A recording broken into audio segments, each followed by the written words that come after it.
प्रधानमंत्री इस देश का झूठ बोलता है, झूठ बोलता है। इसके सामने हिंसा नजर के सामने हुई है, मणिपुर से लेकर वहां तक। विकास हमारा टैक्स लगा के विकास करेंगे, हमारी हथेली नहीं, हमारा जीवन लेके विकास करेंगे। अगर राम अयोध्या के पत्थर के मंदिर में नहीं है और प्राण लगे डालने, आप राम का ही रामे को लगे जिंदा। मैं जानता हूं कि हिंदू राष्ट्र नहीं बन पाएगा, न बना सकता है। मोदी नहीं, मोदी की 7 पीढ़ियां। चलिए, राम पे बात आया है तो बात बता दे। आपने एक बयान में भी बताया था कि मोदी जी जो राम को ला रहे हैं वो राम हमारे नहीं। राइट, बस तो उत्तर हो गया। वो राम मोदी जी के राम है। अडानी अंबानी जितने भी लोग सीने जगत के और इस देश के लुटेरे राम को लेके आए हुए थे। लुटेरे, सभी लुटेरे राम को लेके आए थे। जहाज से लाद के राम को लाए थे। किसने ऐसे देश में बहुत ऐसे इस दशा में पहुंचा? ऐसे देश में बहुत ऐसे लोग रोज 20 लाख से ऊपर लोग बिना खाए सो जाते हैं। अनाज देकर भी लोगों गरीबों का हेल्प कर रहे हैं, उठा रहे हैं। कितना 5 किलो अनाज दे दिया जाए तो कैमरा मेरा घर लेके रह जाइएगा, छोड़ के भाग जाइए सत्ता को। कौन कहता है कि सत्ता पर जबरदस्ती बैठे रहिए? इस तरह की बात ना करिएगा। हमारा मेरे बगल में जिस शख्स को देख रहे हैं, ये गोरखपुर के गांधी जी कहा जाते हैं।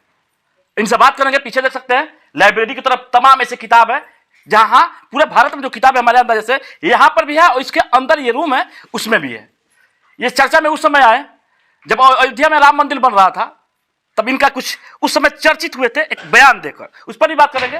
तमाम ऐसे महापुरुषों का भी फोटो लगाए हुए हैं। और देखिए, सबसे बड़ा अधिक संवैधानिक अधिकार की तरह यहां लिखे है, मंदिर नहीं, फ्री शिक्षा, फ्री चिकित्सा, फ्री न्याय, फ्री रेल संचार दो, रोजगार पेंशन दो। इसका मतलब क्या है हमें नहीं पता, थोड़ा विस्तार से जानेंगे। किसान क्रांतिकारी पर भी बात करेंगे। सबसे पहले स्वागत है सर। आपका भी स्वागत, बहुत बहुत स्वागत कि आप आए और मनुष्यता के सवाल लेकर मेरे पास आए। यहाँ जो आता है वो मनुष्यता का सवाल लेकर आता है, बहुत अच्छी बात है।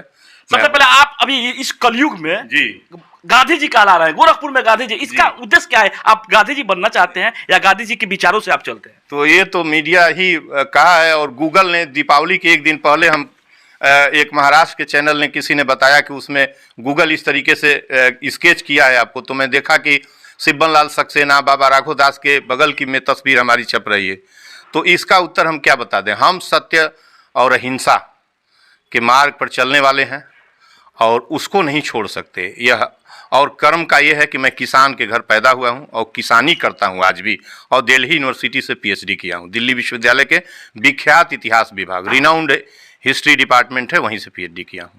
चलिए, आपने यहाँ पे लिखा है मंदिर नहीं चाहिए। उससे पहले आपने जब अयोध्या में श्री राम जी का प्राण प्रतिष्ठा था, उस समय भी आपका बयान आया था जी। लेकिन मंदिर नहीं चाहिए। वहीं पे देश के तकरीबन 80% लोग को मंदिर चाहिए जी। आपको क्यों नहीं चाहिए? मुझे जहां से मेरे पेट की भूख मिट सके, जहां से मुझे जीवन मिला है, जहां से हमको शिक्षा मिलती है, हम इंसान बने हैं, जिस दवाई को पाके हम जीवन चला सकते हैं, एक टैबलेट के बिना मर जाएंगे, हमको वो चाहिए। हमको मंदिर नहीं चाहिए। अब बोलिए, मंदिर आपको नहीं चाहिए? नहीं चाहिए। हम देखिए, जब टैबलेट खा लेता है आदमी, डॉक्टर के पास जाता है, डॉक्टर सीरियस कंडीशन देखते हो, अब उसके हालात में नहीं रहता है तो वो भी बोल देता है कि भगवान के साथ, भगवान के पास कहता है ना।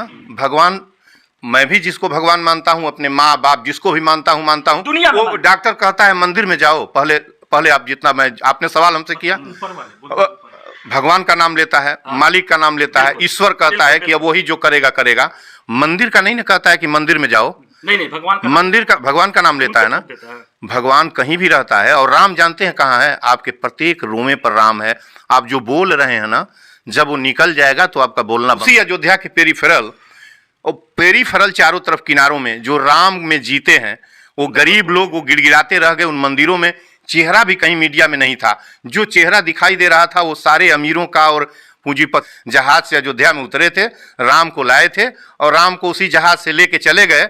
और वहीं जाइए अयोध्या में, अब ये कैमरा ले जाके देखिए, किनारे किनारे गरीब की हालत में है। हम इससे ज्यादा नहीं कहेंगे, वो राम हमारे नहीं है। चलिए, हमेशा बेवाकी बातों से आप जाने जाते हैं। प्रधानमंत्री को भी नहीं आपने कटा बोलना, लेकिन इतना कभी कभी बोलना कभी आपको बुरा नहीं लगता है? क्या प्रधानमंत्री को मैं गाली दे रहा हूँ? बोलिए, क्या गाली दे रहा हूँ? ये काम क्या आपने बोला है कि ऐसा इनको हटा देना चाहिए शब्द का इस्तेमाल मैंने कहा है। मैंने क्या कहा है प्रधानमंत्री को? बलात्कार इनके गिना दूं, इनके सरकार के बलात्कारियों की गिना दूं आपको पता भी है बिल्किस बानो के बलात्कारियों से लेके और बीएचयू में हाल तक आईटी सेल के बलात्कारी निकले हैं। वो क्या करते हैं? प्रधानमंत्री को, ये मेरा राइट है, प्रधानमंत्री इस मुल्क के साथ क्या करते चले जाएंगे। बेरोजगारी और गरीबी के कारण जुआ म्यूट हो गया है। जाके घर पर डिक्शनरी में खोलिएगा, इस देश का जुआ म्यूट है। अब बताइए, अभी बात कर रहे हैं बेरोजगारी है कहीं? पाइएगा 5 किलो अनाज में कितने दिन कैमरा लेके मीडिया मैन बन पाइएगा? हमको जरा बताइए, बोलिए। 5 लेकिन किलो जिसके पास खाने तक, मैं कह रहा हूं किसने पहुंचाया? 22 करोड़ कुपोषित इस देश में किसने पैदा किया? आपने पैदा किया कि सत्ता के लोगों ने पैदा किया? सत्ता के लोगों और ने, एक नहीं दोनों मिलकर किया है। तो मैं कहां कह रहा हूं, जो रूलिंग पार्टी होती है ना उसी को हीट किया जाता है। मैं इंडिया अगेंस्ट करप्शन में अन्ना जी के साथ था, 8 दिन पानी का अनशन किया था। दिल्ली नहीं था, गोरखपुर के देवरिया के सुभाष चौक पता, केजरीवाल, किरण बेदी, स्वामी अग्निवेश सभी साथ रोज बात करते थे। तब मैं कांग्रेस पर टूटा हुआ था, ठीक है ना। और टी वेलकम जब हुआ था, टी पर चर्चा मोदी जी करके आए थे 2014 में, तो मैं यहाँ स्पॉन्सर कर रहा था, मैं संचालन कर रहा था। 6,000 रुपया मेरा। सत्ता में रहेंगे तो आप सुनेंगे नहीं, छोड़ के भाग जाइए, आप छोड़ के भाग जाइए सत्ता को। कौन कहता है कि सत्ता पर जबरदस्ती बैठे रहिए? इस तरह की बात ना करिएगा, हमारा राइट है। आप गलत करेंगे। 42 करोड़ लोग बेरोजगार हो के बदहाली का जीवन जी रहा है। गरीबी इतनी है, महंगाई आपने इतना मारा कि जो है मर गया इंसान, जो है जीवन खत्म हो गया। खाने पीने पर टैक्स लगा दिया, जीएसटी लगा दिया, हमारे चलने पर टैक्स लगा दिया, टोल टैक्स लगा दिया। चलने पर टैक्स कौन लगाता है? क्यों लगाया आपने? 100 रुपए 150 रुपए हमारी गाड़ी पर टैक्स क्यों लगाया? हमारा 19D कहां जाएगा?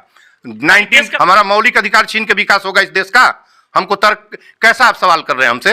ये विकास है हमारा? इसके पहले विकास नहीं होता था जब हम बिना दिए पैसा कहीं सड़कों पर जाते थे?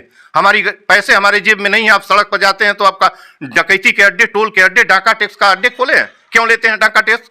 किस बात के लिए लेते हैं? कैसा विकास, कैसा डेवलपमेंट? ये डेवलपमेंट है? ये कोई जो करता है वो शरारत है। ये इस देश का लूट है, और कॉन्स्टिट्यूशनल नहीं, ये आर्बिट्रेरी लूट है, आर्बिट्रेरी ऑर्डर से लूट है। इसमें कॉन्स्टिट्यूशन तो है ही नहीं है। आपने हमसे पूछा नहीं, चावल, दाल, आटा, तेल, चीनी और जो है तेल, और इसके बाद दवा पर टैक्स क्यों लगाया? क्यों टैक्स लगा? किससे पूछूं? ये पहली बार हुआ है। हाँ, पहली बार हुआ है। खाने पर टैक्स पहली बार लगा है। और टोल टैक्स पहले से चला आ रहा था। कितना था टोल टैक्स पता है? 10 रुपए, 15 रुपए, 25 रुपए टोल टैक्स लगता था, पता ही नहीं चलता था गाड़ी पर। और एक और अच्छी बात थी कि किनारे किनारे, प्रत्येक टोल पर किनारे किनारे लेन से आप अपनी गाड़ी लेके, यदि पैसा नहीं है कुछ कहिए तो गाड़ी चले जाने देते थे। आज आप फास्ट टैग लगाए हुए हैं, गाड़ी यदि फास्ट टैग में पैसा नहीं है तो 2 गुने टैक्स देके जाएंगे। आपकी बाप की सड़क है क्या? आपके बाप का सड़क है? इनके बाप का सड़क है? जमीन हमने दिया, मजदूरी हमने की, टैक्स हमने दिया, सब कुछ हमने दिया। वोट दे के इन बेईमानों लुटेरों को हमने सदन में भेजा, चमड़ी उधेड़ने के लिए भेजा हूं? बजाइए इन बहरों और अंधों को कहिए कि इस तरीके से डॉक्टर ललकार रहे हैं। हमको नहीं ऐसी व्यवस्था में रहने का मन है। हम नहीं ऐसी हुकूमत में रहने की इच्छा व्यक्त करते हैं। बेईमानी में मुल्क चलेगा? हम मरते चले जा रहे हैं, तुम बेईमानों की नस्लें न जाने क्या करते चले जा रहे हो। चुनाव बटोर के सारे पैसा जो है चुनाव में होली खेली जा रही है पैसे की। मुल्क में न जाने क्या क्या किस तरह का काम हो रहा है।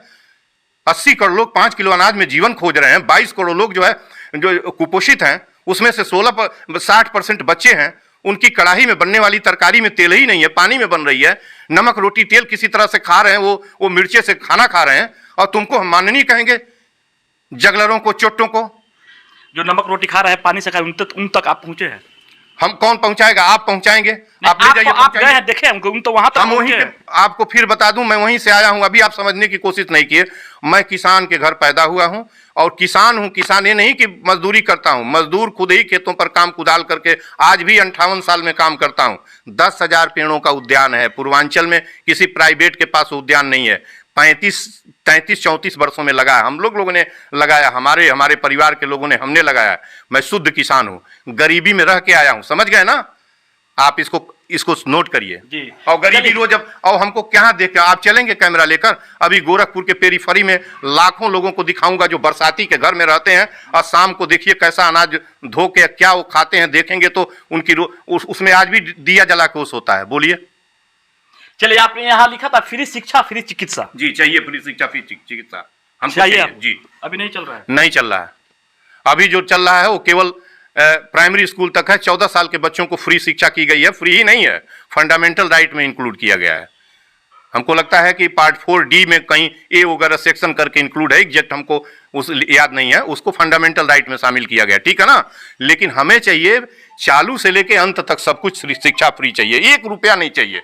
ना हम ट्रेन में 1 रुपया देना चाहते हैं, न दवाखाना पर कुछ भी करा के चले आए देना चाहते हैं। और न हम रेल में पैर रखने के पहले कुछ देना चाहते हैं, हमको ये चाहिए। फ्री न्याय भी यहाँ पे लिखे है, फ्री रेल संचार, तो फ्री न्याय क्या है? फ्री न्याय नहीं है अभी ना, फ्री न्याय तो बिल्कुल नहीं। इतना महंगा न्याय है, इतना इंटरेस्टिंग सवाल अब तक कोई नहीं कर रहा था कि जस्टिस कोई नहीं पाता। 142 करोड़ में 1 करोड़ लोग जानते होंगे कि सुप्रीम कोर्ट भी कोई जगह होती है आज जहां से हमको न्याय मिलता है। यदि किसी गरीब के बच्चे को फांसी की सजा हो गई तो सुप्रीम कोर्ट का दरवाजा नहीं जानता है, और बहुत पीछे हैं हम। जस्टिस हमारे यहाँ हो नहीं पा रहा, जबकि वो खोल के बैठा है न्यायालय दरवाजा की आओ, उन्हीं के लिए, जस्ट न्याय के लिए ही बैठा हुआ है। और आपको और बता दें कि भारत का जो सर्वोच्च न्यायालय है वो महान कोर्ट है, दुनिया के महान कोर्ट में गिना जाता है। जस्टिस बांटा जाता है वहाँ। ये दिगर बात है कि पहुंच से दूर है, जस्टिस पहुंच से दूर है। लेकिन उन पर भी सवाल अभी कई बार खड़ा हो बहुत रहा है। सारे सवाल खड़े होते हैं, तो भी अभी अंतिम किरण जो इस देश के अंदर दिखाई दे रही है, अंतिम किरण वो वही है, उसी न्यायालय में, और कहीं नहीं है। चलिए एक और चीज, यहाँ पे कुछ तकरीबन 80, 70, 75% लोग ऐसे भी चाहता है मोदी जी आए हैं और हमारा देश हिंदू राष्ट्र बनेगा, मंदिर तो बन गया, तो उनको बनवा दीजिए। तो इस पर हम क्या कहें, जब आप कही रहे, आप किस तरह इसको देख, 7 पीढ़ी आगे आएगा तो नहीं बना सकता इसको आएगा कोई ऐसा व्यक्ति, मोदी नहीं, कोई सत्ता में आवे, ये कांग्रेस का ही कोई आवे, इसको उठा के ऐसे फेंक दे कॉन्स्टिट्यूशन को, और उसके बाद अपना हिंदू राष्ट्र बना के हिंदू राष्ट्र का अलग एक कानून लागू कर दे, बस यही हो सकता है। नहीं, कैसे एक चीज और बनता है कि है बनाने के लिए फेंकना क्यों पड़ेगा? अच्छा बनाने